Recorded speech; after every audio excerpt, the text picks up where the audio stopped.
Nuestro Señor Jesucristo tendrá su segunda venida en el 2028. Seguramente has escuchado esto muchas veces últimamente en redes sociales. Soy Manuel Ventura, bienvenidos a este espacio Conversando con Manu y hoy día vamos a tocar este polémico tema. ¿Es verdad que Jesús vendrá en el 2028? Y la mayoría se basa simplemente en la parábola de la higuera y sobre la fundación de Israel o el Estado de Israel en el año 1948. Para esto toman el Salmo 91 sobre el tema de cuánto dura una generación y sacan 70, 80, 90 años, se lo suman al 48 y por ende le da la cifra de 2028. Pero tengo una mala noticia para ustedes. Los números en la Biblia, incluyendo las generaciones, no son números exactos. Y esto se debe que muchas veces tomamos las interpretaciones en la Biblia de forma literal. Y entre ellos, los números. Y yo voy a usar un número que aparece en forma redundante en la Biblia para poderles explicar por qué los números en la Biblia tienen que ver mucho con la cultura antigua y lo que simbolizaban dentro de esta cultura. Por ende, cuando nosotros encontramos una generación o una cifra o vinculamos un número dentro de las escrituras, estos son números simbólicos que enmarcan un contexto cultural que no se debe interpretar en forma literal. Para eso me voy a explicar con el número 40. Antes de entrar a otros detalles que están amarrados a lo que acabamos de mencionar. El número 40 en la Biblia es un número redundante, es decir, es un número que aparece en muchísimas veces. Por ejemplo, el pueblo de Israel estuvo 40 años en el desierto. Y Elías juzgó o estuvo como juez de Israel 40 años. Y David gobernó 40 años. Y Salomón gobernó 40 años. Y Jesús ayunó 40 días. Y Jesús estuvo después de su resurrección 40 días con nosotros. Ahora, el número 40 en la Biblia no es un número de interpretación literal. Es decir, 40 no es 40. Me explico. 40 dentro del contexto cultural hebreo y dentro del contexto cultural del Antiguo Oriente Próximo es un número que simboliza que algo empezó y terminó y el ciclo entre el inicio y el final fue completado. Esos 40 pueden ser 38, 39, 55 o 70. No nos está hablando de forma literal de que fueron 40 años, 40 días o 40 noches. Por ejemplo, ustedes van a encontrar en los relatos del Génesis que el diluvio duró 40 días y 40 noches. Capítulos más adelante van a encontrar que duró 150 días. Y uno dice, y bueno, ¿y cuál tiene la razón? Lo que sucede es que cuando se emplea el término 40, quiere decir que hubo un ciclo completo. Yendo al ejemplo del diluvio, quiere decir que el diluvio empezó, cumplió su propósito y terminó. Eso quiere decir 40 días y 40 noches. Cuando nos habla de que el pueblo de Israel estuvo 40 años en el desierto, no nos dice que estuvo 40 años en el desierto. Lo que nos está diciendo de que eso tuvo un inicio, tuvo un propósito y tuvo un fin. Es decir, un ciclo completo. Cuando nos hablan de 40 años de gobierno, no necesariamente nos hablan de 40 años literales. Lo que nos está diciendo es de que tuvo un inicio, tuvo un propósito y tuvo un fin. Fue un ciclo completo. Eso es lo que significa 40. Y así como el 40, todos los números y todas las menciones a genealogías, incluyendo el tema de generación, no son temas estrictamente literales, sino que tienen que verse dentro del contexto cultural.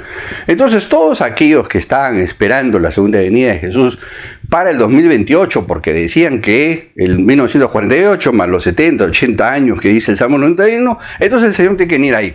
Bueno, lo más probable es que venga mucho después. No quiero decir que no estemos en los últimos tiempos, pero les voy a dar algunas pautas que tienen que estar alrededor de todo este tema. Nosotros tenemos que ver todo el sistema, es decir, tenemos que ver todo lo que la Biblia nos habla sobre la segunda venida o lo que vendría a ser para los judíos la llegada del Mesías. Recordemos que para ellos aún el Mesías está por venir. Es decir, la segunda venida de Cristo para nosotros los cristianos será la segunda venida, pero en realidad es la llegada del Mesías, tal como lo esperan los judíos, tal como lo espera el pueblo de Israel, es decir, un Dios que viene a impartir justicia.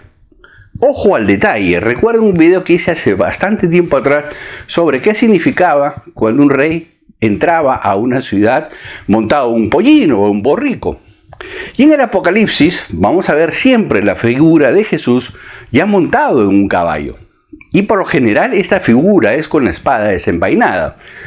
Entonces, regresando a nuestro tema, también tenemos que ver que la profecía de Daniel sobre la última semana tampoco se ha cumplido. Recuerdan ustedes que hace un año hice un video porque también estuvo de moda el hecho de decir que estábamos a la mitad de la semana 70. Y de una serie de detalles por los cuales era absurdo pensar que estábamos a la mitad de la semana 70. Estamos hablando de que ese video lo hicimos en el año 2000, a finales del 2019, inicios del 2020. O sea, quiere decir que en este momento estaríamos ya hacia finales de la semana 70. Y bueno, creo que cualquiera se puede dar cuenta que definitivamente no estamos ni a la mitad, ni más de la mitad de la semana 70. Ese es el problema cuando se hacen interpretaciones literales de la Biblia, sin ver los contextos históricos, sin ver los contextos de la cultura hebrea y lo que significan estos términos. Regresando a nuestro término de la generación, si bien es cierto, la Biblia lo dice, la generación no es un número literal. Reitero, no es un número literal. Entonces, ¿por qué? Porque esto se tiene que enmarcar dentro de un todo. Recordemos que en el libro de Daniel, por ejemplo, sobre la última semana, sobre la semana de la tribulación, que también se menciona en el libro de Apocalipsis, se menciona claramente de que el último imperio que estará previo a la llegada de Jesús, va a ser un imperio que va a estar formado por los pies. Y recuerden que esos pies eran de barro y de hierro. Son dos elementos incompatibles entre sí y eso se los voy a explicar en un momento. Entonces, lo importante sobre esta semana o sobre esta última semana son los versículos anteriores. Y en los versículos anteriores hablan de que esta profecía está dada sobre Israel, sobre su santa ciudad. Es decir, no está en función del pueblo de Israel, sino está en función de la ciudad de Israel, sobre la ciudad de Jerusalén, que es la santa ciudad y que de donde se espera que salga el Mesías, ¿no? De donde se espera llegue el Mesías.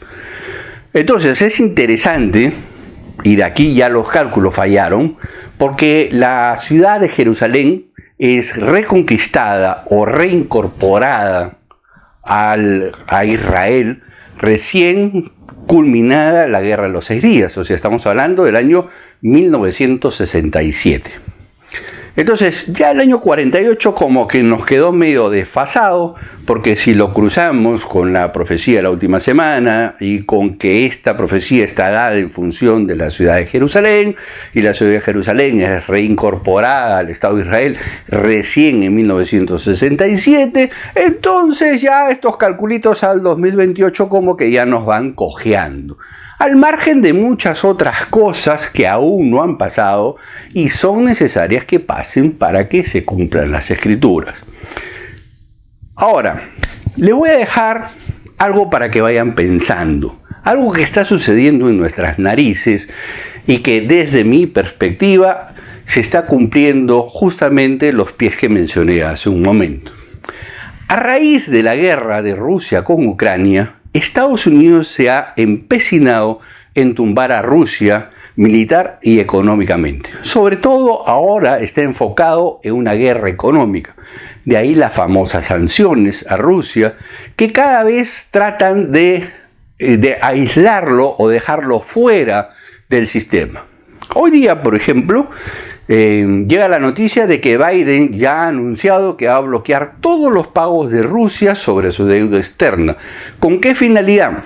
Con que Rusia caiga en lo que se conoce en economía como un default, una falta. Con esa falta, entonces, los países de Occidente van a estar prohibidos de poderles otorgar créditos a Rusia y poder hacer negocios con Rusia. Entonces, la intención de Biden es clara, quiere tumbar económicamente a Rusia. ¿Qué es lo que está pasando? Vamos a analizar estos detalles. A raíz de la guerra de Rusia y Ucrania, se han formado claramente dos bloques, dos grandes bloques.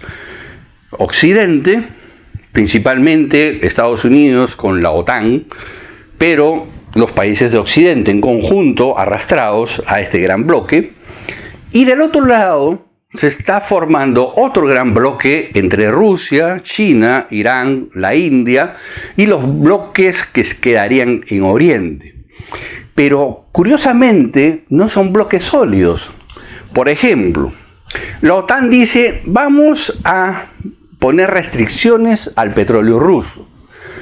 El bloque, correcto. Estados Unidos le dice, hay que bloquear la economía rusa. Y en eso salta Alemania, que es miembro de ese grupo, y dice, disculpen, yo no puedo porque dependo del petróleo y el gas ruso. Por ende, yo no lo voy a sancionar.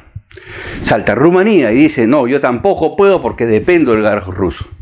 Esto nos habla de una coalición que está forzada, que está aglutinada, pero que a su vez son como el hierro y como el barro. Están juntos pero no mezclados. Cada uno trata de jalar agua para su molino. Del mismo modo vemos hacia el otro lado. Rusia no está aliándose con China, pero China no está tan contento en la posición que está quedando, porque China sabe de que depende mucho de Occidente. Y entonces está manejando sus puntos con mucho cuidado. Sin embargo, cuando Biden amenaza a China sobre el tema Taiwán, China se pone en un punto más intransigente y se alinea más con Rusia. Sin embargo, eso nos hace ver de que el lado oriental, es decir, Rusia, China, Irán, etc., también se están aglutinando, también están haciendo un bloque. Pero al igual que Occidente, no es un bloque sólido. Ambos bloques, el de Occidente y el de Oriente que se están formando, son bloques que se están formando por la necesidad de las circunstancias que se están dando y cómo se están dando. Pero es interesante porque justamente lo que dice la profecía de Daniel, que antes que llegue la roca que no es de este mundo, que todos la hemos relacionado con el Mesías o con Jesús en su segunda venida, nos hablan de que estos dos bloques tienen que formarse. Tienen que formarse y van a ser el último bloque, el último gran gobierno mundial o el último orden mundial, por así decirlo, que se formará antes de que este evento suceda, es decir, antes que llegue el Mesías.